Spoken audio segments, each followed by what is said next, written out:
dowladda Kenya ayaa xiriirka u jartay Soomaaliya iyadoo u yeertay safiirkeedii Soomaaliya ka joogay isla markaana soo ceerisay safiirkii Soomaaliya ee Kenya. intaas kuma aysan hakan waxay saxaafadda u soo marisay dalkeena hadalla xanaf leh oo aad u culus oo ay ka mid tahay in dalkeena ay ku sheegeen cadow. dadka dulmaasiyada darsana waxay ku sheegeen hadalkaasi inuu yahay kan ugu dambeeya uu adeegsado dal dagaal gali raba.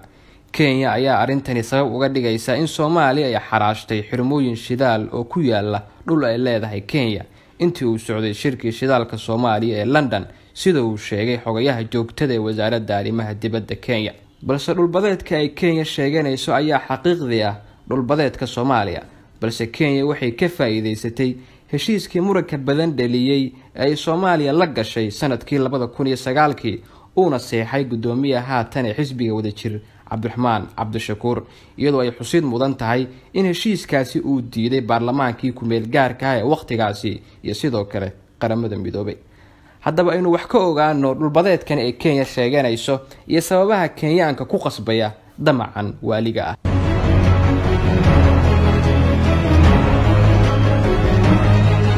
dowladda Kenya ayaa 6 May sanadkii 2009 waxay qaramada midoobay u gudbisay akhbaarta rasmiga ah ee cabirka xuduudaha badda oo ay doonayso in loo sharciyeeyo cabirkaasi oo wata qariidado. sida ku cad qoraalka rasmiga ee Kenya gudbisatay waxay ku andacootay in baddeedu ay soo dhex gasho gudaha badda Soomaaliya si arintaasi ugu qurxiso afbogaadin iyo jahwareerin. waxay sheegtay in sidoo kale badda Kenya isdul saaran yihiin badda Tansaaniya, laakiin ay Kenya iyo Tansaaniya xadka badda ka heshiiyeen July 1976. si la mid ah dowladda Kenya ayaa rabtay in sheekadani lagu dhameeyo xal bastuur, waana wadada kaliya oo ay dowladda Kenya ugu xalaaleysan kartay Soomaaliya 116,000 kiiloomitir oo isku weero biyaha dalkeena. balse waxa arrinkaasi hore uga biyo diiday dowladda Soomaaliya oo gal dacwadeed ka furtay maxkamadda caalamiga ee Hague oo iminka u muuqata mid ay guusha raacday dowladda Soomaaliya dhawaana jawaabteeda ay soo bixi doonto.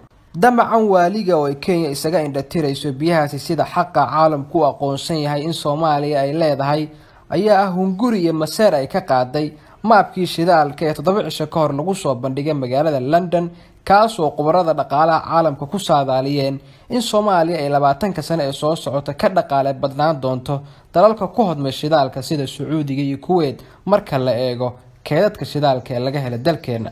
waana arin aan marna farxad gelinayn dalalka nagu hareeraysan ee 30 sano u dambeysay faa'iido ka sameeyay dabkii dhexdeena ka shidnaa oo iyagu markii hore shideen. madaxa shirkadda saaminta ka sameeynaysa badaha Soomaaliya oo arrinkani marka hadal wuxuu sheegay in xuduudda badda Soomaaliya ay tahay mid cad oo aan muran ku jirin, dukumeentiiskeedana laga heli karo cidii u baahan hay'adda qaramada midoobay u qaabilsan badaha. markii maanta aniga ii soo tirsanaysa oo dhulkayga hore haysata waxayna ku darin dawladayadu xiriirkii waan u goynay ana abwaanada afkooda ku hadlay ana Kenya xiriirka u gooy waa dagaalamayna. haddaba waxaa laga warsugayaa jawaabta iyo qaabka ay uga falcelin doonto dowladda Soomaaliya weerarkan ay Kenyaanka dalkeena ku soo qaadeen.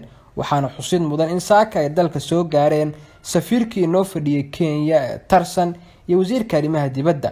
warar hoose oo aan helayna waxay sheegayaan in kulan uu hadda ka socdo madaxtooyada uu hogaaminayo ra'iisul wasaare Xasan Cali Khayre, waxayna dadka Soomaaliyeed ka warsugayaan jawaab ka qanci karta weerarkan cad oo aan meelan lagu soo gamban oo ay dalkeena ku soo qaaday dowladda Kenya. waa saaxiibkeen Cabdirasaaq Gumeysdiidoodii leh dalkeena cadow ka xorooba nabadiino.